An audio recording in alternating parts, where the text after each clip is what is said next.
Have you ever talked to somebody and noticed that they were thinking on how to formulate a response? Like they were really listening to you and were figuring out what to say in return? This is similar to how scenes work.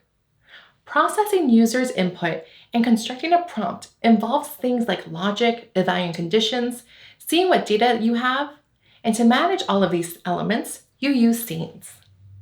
Scenes organize your conversations into logical chunks. You can think of them as similar to scenes in a play or movie. You can connect several scenes together to create a user journey, with each scene containing its own logic. There are different parts of the scene: activation, execution, and transition.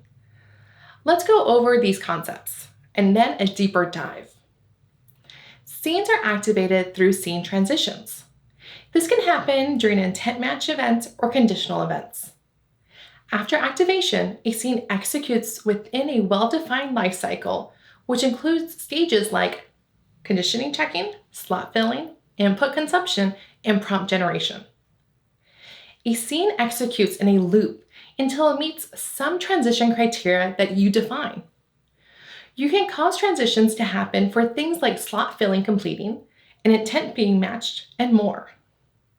A scene can transition to another scene or to a special end conversation scene. Basically, the scene is activated. Then the execution of the scene's lifecycle is processed. And once the transition criteria is met, the scene transitions to the next scene. Now let's go in deeper on the different parts of a scene. Scenes can be activated in several ways, but only one scene can be activated at any time. Scenes can be activated through intent matching, where the user's input is matched with an intent that activates the scene. The most common example of this is when users first invoke your action. The user's input is matched to the main invocation system intent, which will activate your first scene. As the conversation continues, an intent can be matched within the scene, which will transition and activate the next scene. Scenes can also be activated through conditional transitions. This is when a scene's transition criteria is met and activates a new scene and deactivating the prior scene. Anytime that you're carrying out logic in the webhook handler, you can trigger a scene transition during runtime. This gives you even more flexibility in controlling scenes and the flow of your conversation. Once the scene is active, let's go into the execution of the lifecycle. A scene's lifecycle operates in a loop until a transition criteria is met. So let's dive into the lifecycle. When a scene is first activated, the onEnter lifecycle stage is activated. Here you can trigger a webhook event and add a prompt.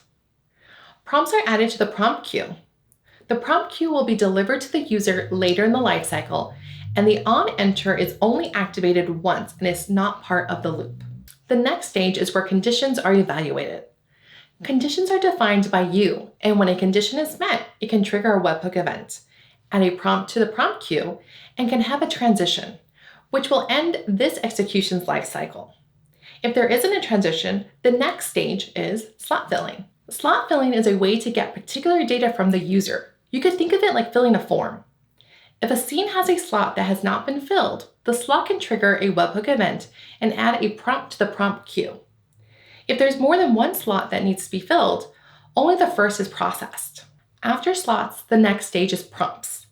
Prompts are delivered to the user and the prompt queue is cleared. Then the user can provide input, where it gets processed and either fills a slot or matches an intent.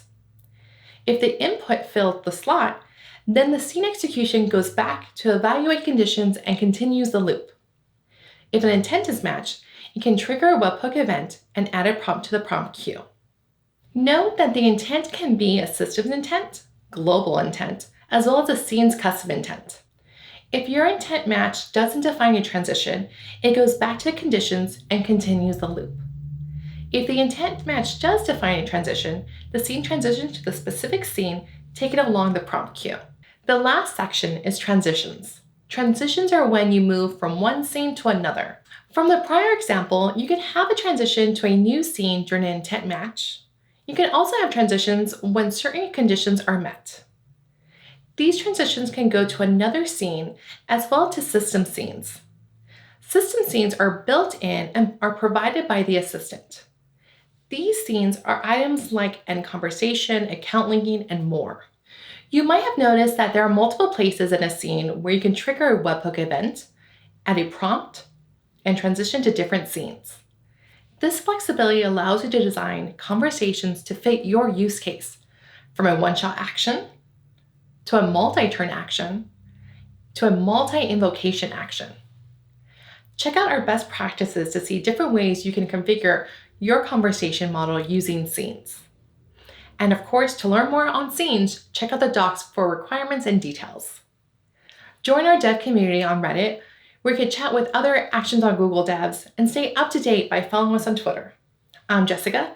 Thanks for watching, and I can't wait to see what you build.